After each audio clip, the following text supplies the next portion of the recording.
ठाणे शहरात काल झालेल्या मुसळधार पावसामुळे वंदना बस स्थानक आणि महापालिका मुख्यालयासमोर मोठ्या प्रमाणात पाणी साचलं. या साचलेल्या पाण्यामुळे नागरिकांना मोठ्या त्रासाला सामोरं जावं लागलं. वाहतूक कोंडीची स्थिती निर्माण झाली तर सामान्य जनतेच्या दैनंदिन कामकाजात अडथळे निर्माण झाले. शहरात रात्रीच्या वेळेस आलेल्या वादळामुळे अनेक ठिकाणं झाडं पडली. यामुळे काही ठिकाणी रस्ते अडवले गेले तर वाहतुकीलाही अडथळा निर्माण झाला. महापालिका आणि अग्निशमन विभागाच्या कर्मचाऱ्यांनी त्वरित घटनास्थळी पोहोचून झाडं हटवण्याचं काम सुरू केले. महापालिका प्रशासनानं तातडीनं उपाययोजना करत पाणी साचलेली ठिकाणं साफ करण्याचं काम हाती घेतलं. पावसाळ्यात अशा घटनांची पुनरावृत्ती होऊ नये यासाठी प्रशासनानं नागरिकांना सतर्क राहण्याचं आवाहन केले. या परिस्थितीमुळे शहरातील जनजीवन विस्कळीत झालं असून नागरिकांनी प्रशासनानं दिलेल्या सूचनांचं पालन करावं असं आवाहन करण्यात आले. गावंडबाग येथील फुटबॉल टर्फमध्ये खेळत असताना अचानक आलेल्या वाऱ्यामुळे पत्रे उडून मोठा अपघात झाला. या दुर्घटनेत 2 जण किरकोळ आणि 5 जण गंभीर जखमी झालेत. जखमींना त्वरित बेथनी हॉस्पिटलमध्ये उपचारार्थ दाखल करण्यात आले. प्राप्त माहितीनुसार खेळाडू फुटबॉल टर्फमध्ये खेळत असताना अचानक आलेल्या वादळामुळे पत्रे उडाले. यामुळे अनेक खेळाडूंना गंभीर जखमी होण्याच्या घटना घडली. स्थानिक लोकांनी त्वरित मदत कार्य सुरू करून जखमींना उपचारासाठी बेथनी हॉस्पिटलमध्ये दाखल केलं. या दुर्घटनेची माहिती मिळताच आमदार प्रताप सरनाईक त्वरित हॉस्पिटलमध्ये पोहोचले. त्यांनी जखमींची विचारपूस करून त्यांना आवश्यक ती सर्व मदत करण्याचं आश्वासन दिले. हॉस्पिटल प्रशासनानं दिलेल्या माहितीनुसार जखमींची प्रकृती स्थिर आहे आणि त्यांच्यावर योग्य उपचार सुरू आहेत. घटनास्थळी पोलिसांनी पाहणी केली असून अपघातांच्या कारणांची चौकशीही सुरू केली आहे. गावंडबागला एक फुटबॉल टर्फ आहे. त्या ठिकाणी ही मुलं नेहमीप्रमाणे सराव करत होती. मॅचेस फुटबॉलच्या त्या दररोज खेळत असतात. तर बाजूला रौनक पार्क फेज 2चं एक इमारत आहे. त्या इमारतीच्या वरती जी पाण्याच्या टाकीला लागून एक पत्र्याची शेड होती ती वादळी वाऱ्यामुळे उडून त्या ग्राउंडवर आली आणि मुलांवर आदळली आणि प्रामुख्याने 7 मुलं जखमी झाले. 4 मुलं साधारणतः थोड्याफार प्रमाणात त्यांना मार लागलेला आहे, पण 3 अत्यवस्थ आहे. तर त्यांना पूर्णतः मदत सहकार्य करावं अशी विनंती मी हॉस्पिटलच्या प्रशासनाला केली. मुख्यमंत्री एकनाथ शिंदे साहेबांच्या कानावर ही घटना टाकलेली आहे. त्यांनी स्पष्टपणे सांगितलं की हॉस्पिटल प्रशासनाला सूचना द्यायला पाहिजे की ज्या मुलांच्या पालकांना कुठल्याही प्रकारे त्रास होता कामा नये. जेवढे मोठ्यात मोठे सर्जन काही जर ऑपरेशन वगैरे करायचं असेल तर त्यांनी मागून घ्यावे आणि ह्या ठिकाणी सगळी व्यवस्था करावी. त्यामुळे पालकांनी घाबरण्याचं कारण नाही. शासनाच्या वतीने आणि ह्या भागातील नगरसेविका परिषद व आमदार म्हणून सर्वतोपरी पालकांच्या बरोबर आहोत आणि जेवढं सहकार्य करता येईल तेवढं सगळं सहकार्य या विद्यार्थ्यांना आणि प्रामुख्याने या खेळाडूंना त्यांच्या पालकांना करण्याची भूमिका आमची राहील. तर अनेक ठिकाणी पावसामुळे झाडं कोसळली.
बहुचर्चित ठाणे प्रादेशिक मनोरुग्णालयाच्या पुनर्निर्माण आराखड्यास आणि अंदाजपत्रकास राज्य सरकारनं मान्यता दिली आहे. 560 कोटी रुपयांचं हे अंदाजपत्रक असून सार्वजनिक बांधकाम विभागाच्या माध्यमातून हे रुग्णालय बांधण्यात येणार आहे. रुग्णालयाचं बांधकाम पूर्ण झाल्यानंतर या ठिकाणी 3278 खाटांची व्यवस्था होणार आहे. तसंच मनोरुग्णांच्या नातेवाईकांना वसतिगृह, रुग्णालयातील कर्मचाऱ्यांसाठी निवासी व्यवस्था अशा विविध 28 ते 30 इमारती बांधल्या जाणार आहेत. सध्या या रुग्णालयाचं बांधकाम जीर्ण झाले. सुमारे 125 वर्ष जुनं रुग्णालय असून सध्या या रुग्णालयात 1850 खाटांची व्यवस्था आहे. ठाणे प्रादेशिक मनोरुग्णालय 1901 मध्ये सुरू करण्यात आले. मुंबई, ठाणे, नाशिक आणि रायगड जिल्ह्यातील विविध भागातून मनोरुग्णांना घेऊन त्यांचे नातेवाईक ठाणे प्रादेशिक मनोरुग्णालयात येत असतात. तसंच परराज्यातून अनेक रुग्ण रेल्वेगाडी किंवा इतर मार्गानं वाट चुकून येतात. हे रुग्ण रेल्वे स्थानक परिसरात आढळून आल्यानंतर त्यांना देखील रुग्णालयात आणलं जातं. त्यामुळे राज्यातील इतर 3 प्रादेशिक मनोरुग्णालयांपेक्षा ठाणे प्रादेशिक मनोरुग्णालयात उपचार दाखल रुग्णांचं प्रमाणही खूप आहे. सुमारे 50 एकरमध्ये पसरलेल्या रुग्णालयाच्या काही भागात अतिक्रमण झालं आहे. रुग्णालयाच्या इमारती धोकादायक आणि जीर्ण झाल्यात. त्यामुळे रुग्ण, डॉक्टर आणि कर्मचाऱ्यांच्या सुरक्षेचा प्रश्नही निर्माण झालाय. या रुग्णालयाच्या जागेत नवे ठाणे रेल्वे स्थानक उभारलं जाणार आहे. तसंच 28 ते 30 एकर जागेत मनोरुग्णालयाचं पुनर्निर्माण करण्याचा निर्णय राज्य शासनानं घेतला होता.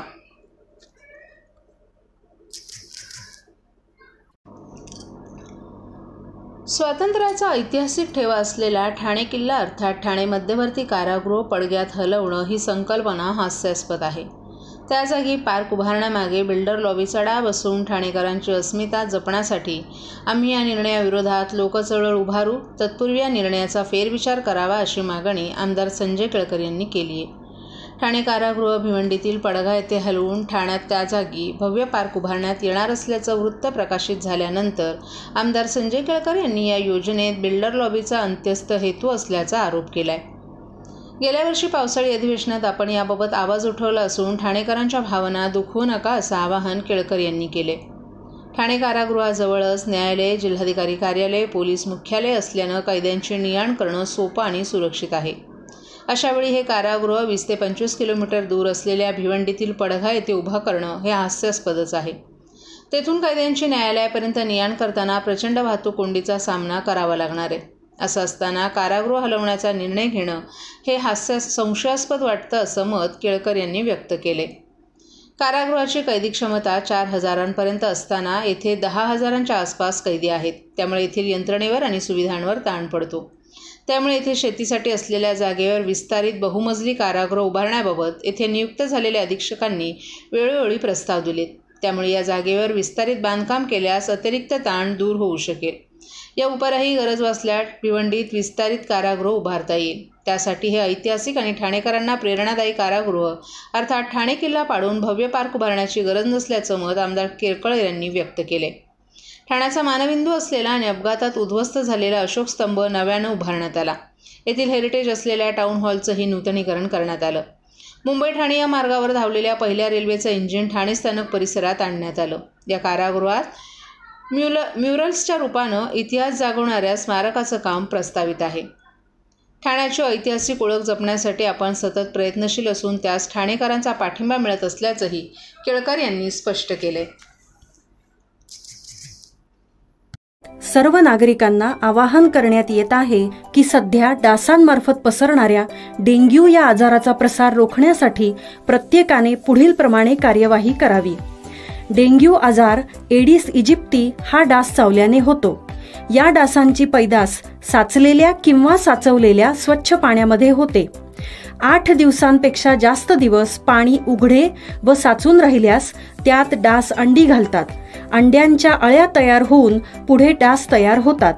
यासाठी आपल्या घरातील पाणी साठे उदाहरणार्थ बॅरल्स, पिंपे, टाक्या, हौद, रांजणे इत्यादी दर आठवड्याला रिकामे करून घासून पुसून कोरडे करून पुन्हा भरावे. 1 दिवस कोरडा दिवस म्हणून पाळावा. पाणी साठ्यांना घट्ट झाकणे बसवावीत किंवा जुनी साडी, चादर, धोतर यांनी बांधून झाकून ठेवावीत, म्हणजे डास त्यात जाऊन अंडी घालणार नाहीत. घराच्या गच्चीवर, आजूबाजूला, अंगणात कोठेही पाणी साचू देऊ नये. भंगार सामान उघड्यावर टाकू नये. उदाहरणार्थ टायर्स, प्लास्टिक सामान, कुंड्या, टाकाऊ वस्तू इत्यादी. अशा सामानात पावसाचे पाणी साठून त्यात डेंग्यूच्या डासांची पैदास होते. घरातील कूलर्स, फ्रीजच्या पाठीमागील ट्रे हे देखील वेळोवेळी कोरडे करावेत. लक्षात ठेवा, नुसत्या फवारणीने डास घनता कमी होत नाही, तर त्यासाठी डास पैदास ठिकाणे नष्ट करणे ही आपल्या सर्वांची जबाबदारी आहे. कोणताही ताप अंगावर न काढता जवळच्या शासकीय रुग्णालयात मोफत औषधोपचार घ्या. अशा प्रकारे नागरिकांनी सहकार्य केल्यास डेंग्यूचा प्रसार रोखणे सहज शक्य आहे.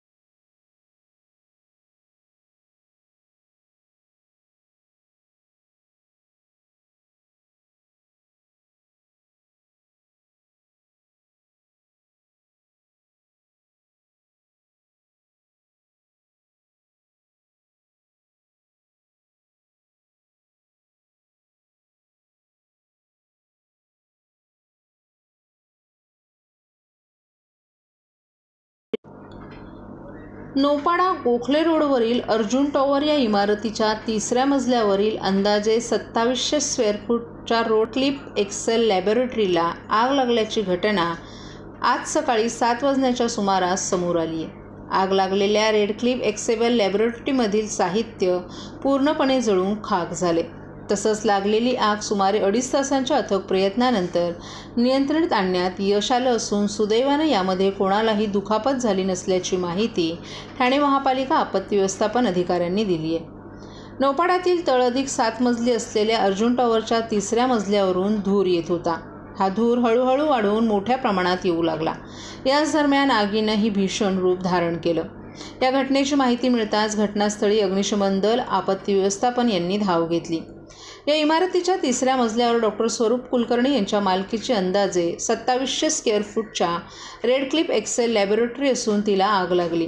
तातडीनं या आगीवर नियंत्रण मिळवण्यास प्रयत्न सुरू करण्यात आले. याच दरम्यान पोलीस आणि आपत्ती प्रतिसाद दलानंही धाव घेतली. जवळपास 2.5 तासांच्या शर्थीच्या प्रयत्नानंतर या आगीवर नियंत्रण मिळवण्यात यश आलं. मात्र या आगीत लॅबोरेटरीमधील साहित्य पूर्णपणे जळून खाक झालं असून अत्यंत नुकसान झाले. यावेळी 3 फायर वाहनांसह 1 jumbo water tanker, 2 water tanker आणि 1 रेस्क्यू वाहन पाचारण करण्यात आलं. ही आग नेमकी कशामुळे लागली हे अद्याप समजू शकली नसून ही आग शॉर्ट सर्किटमुळे लागली असावी असा प्राथमिक अंदाज अग्निशमन दलाकडून वर्तवण्यात आल्याची माहिती आपत्ती व्यवस्थापन अधिकाऱ्यांनी दिली आहे.